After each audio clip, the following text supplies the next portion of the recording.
Hi everyone, thank you for joining me today. My name is Jody from Yoga by the Lake, and today I will be doing a special review. This yoga sequence is called the 15-minute yoga full body stretch by Yoga with Bird, and I'll be sure to link to Yoga with Bird in the description so that you can like, subscribe, and of course follow along with their yoga practices. So this weekend was crazy. Rob had his family up. I was running around with the kids, and kids, oh my goodness, wearing me out every single time. It was really nice though. I had a moment with his nephew where all he wanted to do, he's 7, and all he wanted to do was play on the jungle gym pirate ship we have at the ambulance park. So we were up there doing some work, and he says, Jody, will you please play with me? And I had kind of forgotten what it was like to play imaginary play as a kid. I found myself playing pirate ship with this 7-year-old who just has this imagination going full blast. He goes to pull the brake on a ship, and I start giggling, and he's like, "What?" And I say, "Well, ships don't have brakes, they have anchors though."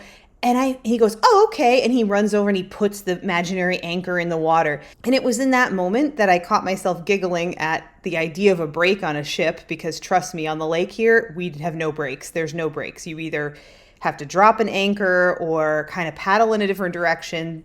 There's no way to really stop on a dime when you're in water.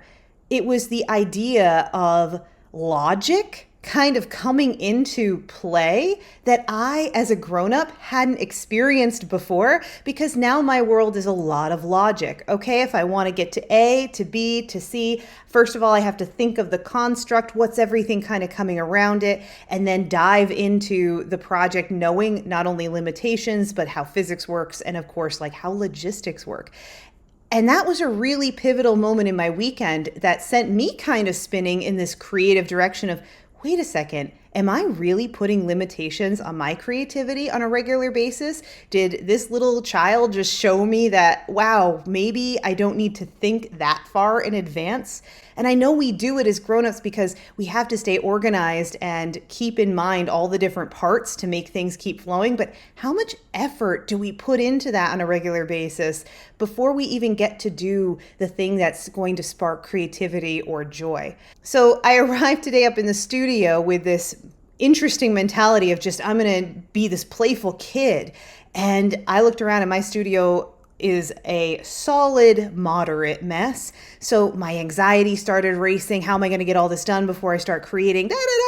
Right, really in my own head. And I said, you know what? We're going to do a 15-minute review on a full body stretch. And boy, was I pleasantly surprised by this one.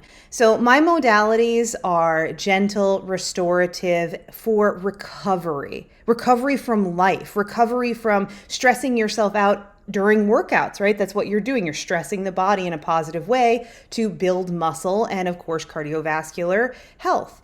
I am going to be doing a review on this. I am so pleased with it.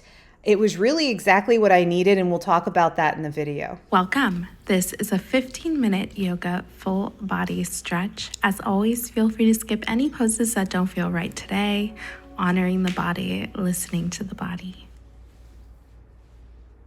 We'll begin laying, getting a big stretch here, reaching the hands up overhead. Feel free to yawn. And we'll come back to center. Bring the big toes to touch, allowing the knees to fall open, bottoms of feet come to touch for supine butterfly pose. Option to place pillows underneath the knees for added height and support. Drawing the breath into the belly, the chest, filling the torso. As you exhale, softening the mid-back, the lower back.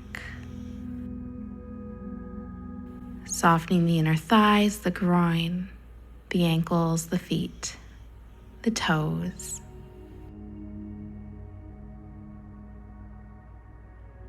So this was awesome. Use your props. Awesome. I love it. Please always use your props. Move in a way that feels right for you. This can be really challenging deep into those hips. It can feel like a giant stretch, especially if you're not warm and ready. So using props just helps you. It guides you, and they're there to make your life better. I love how she encourages that. As you inhale, lift the knees. We'll go ahead and plant the right foot to the mat, bending that right knee, taking that left knee to the top of the right thigh. Staying here, or hug the legs in towards the chest by interlacing your fingers behind the right thigh. Flexing the toes, toes up towards the sky. And of course, option to gently rock side to side. So, figure four is one of my absolute favorite poses to teach because it's getting into the deep muscle tissue of the hips and releasing through the psoas. It's really great for the low back. And this is just super gentle because there's less tension on the knees, such as in comparison to pigeon, where we would be laying all of our body weight on top of that front knee that was bent. So I really love this one, and I love that it made it into this practice. The only adjustment I would have said for the overall practice was to try to tell me where I'm going first. So if you're going to set up for a figure four, say, we're going to be moving into a figure four, and then take those steps to get there, or at least introduce the posture. I believe that that really helps when students are trying to learn new things, and especially if they really enjoy a certain posture, it can be nice to know the name of it so that they can share it with their teacher if they enjoy it, or do more research on their own about the benefits of said posture. Whenever you're ready, we'll give ourselves a big hug, big squeeze.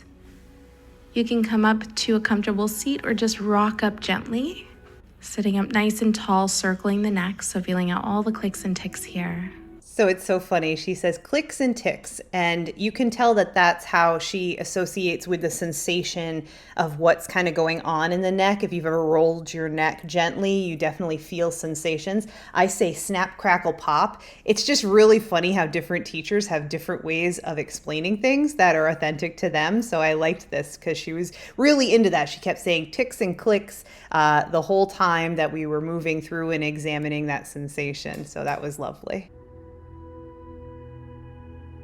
Exhale, rounding through the spine, take your gaze down, sending the hips towards the heels. My listening wasn't too great on this one. I just went into a full cat-cow. I totally missed that we were sending the hips back, and that was sad because I think I would have liked that. Oh well, that's what it's all about, right? Experiencing your body as it is in that moment. Back up, drop the belly, inhale. Exhale, round, sit the hips low. Inhale to table. I really appreciated how there was some dynamic movement to protect the body from injury and kind of release any ego that was attaching to it.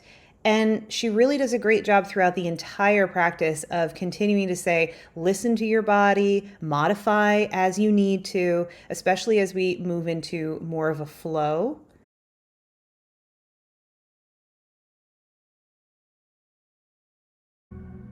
Inhale as you round all the way through, coming down to your belly, resting on the forearms, tucking that tailbone. Inhale as you lift through the sternum.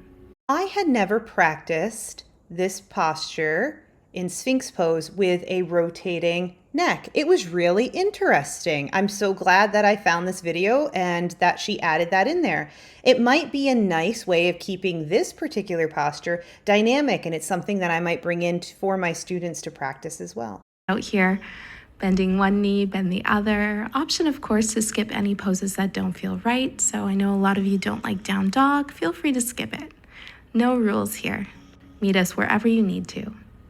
I just love that. Meet us wherever you need to. And that's going to change from day to day, moment to moment. One modification you could do for downward dog, and the way that I teach it, is with blocks underneath the hands. And this just makes it more about the spine and less about the big sensations you might be feeling through the hamstrings. So something to keep in mind, but you can always practice without blocks, totally up to you. Heeling the hands up overhead, low lunge. Exhale, plant the hands. Step it back, coming right into your three-legged down dog. Left leg reaches up. Exhale, plant that foot. Next, inhale, right foot reaches up. Exhale, planting it between the hands, dropping that left knee. Inhaling the hands up overhead, low lunge. Exhale, plant the hands, step it back. Inhaling that right foot up, three-legged down dog. Exhale, plant that foot.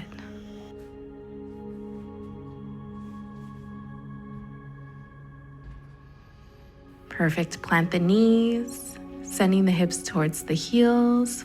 So besides me looking like Thing from the Addams Family with my hair over my entire face, this was the entire flow. It was a down dog to a low lunge. It was very gentle. And I think that those that I teach would appreciate that. It was like a little bit of spice, a little bit of zest. And then we went right into this child's pose. This was the end of class. I love how this class ended with that. And then she says, namaste, and we close. So all in all, really beautiful practice all the way around. And it was exactly what I needed, but probably not for the reason you think. I needed to stretch. I'm always tight, right? Riding horses, running after the niece and nephew, doing all the things all the time.